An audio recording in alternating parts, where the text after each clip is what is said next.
In this video, I'm gonna teach you how to connect Hyperx Cloud 3 wireless to PC. It's a very easy process, so make sure to follow along. In this video, I'm gonna give you easy to follow instructions on how to set up your Hyperx Cloud 3 wireless headset and how to connect it to your PC or any other platform. So first, make sure that it is turned on. You will be able to press this button here that I've highlighted, and this will turn on the headset. Now, with your PC turned on as well, connect the wireless dongle to your device. So, as you can see here, you can connect it into a USB-C port or use the adapter that they have to convert it to USB-A.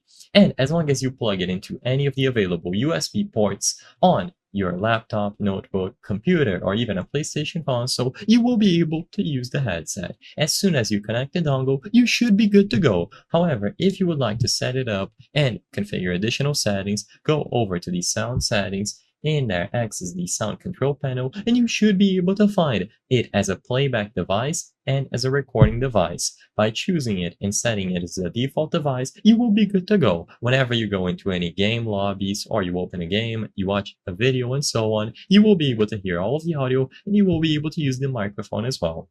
Now, if it doesn't work or it's not connecting for whatever reason, I recommend that you first power it on and off again. So hold the button for 3 seconds to power it off and then turn it back on. Plug in the USB dongle once again and see if it works. If it still doesn't work, you might need some battery. So plug it into the USB cable and you will be able to charge it. While it is charging, you will be able to use it as well. And as long as it has been properly connected with the wireless dongle or the charging cable, you will be good to go to use your wireless headset. I hope I was able to help you on how to connect Cloud 3 Wireless to PC. If this video helped you, please be sure to leave a like and subscribe for more very easy tips. Thank you for watching.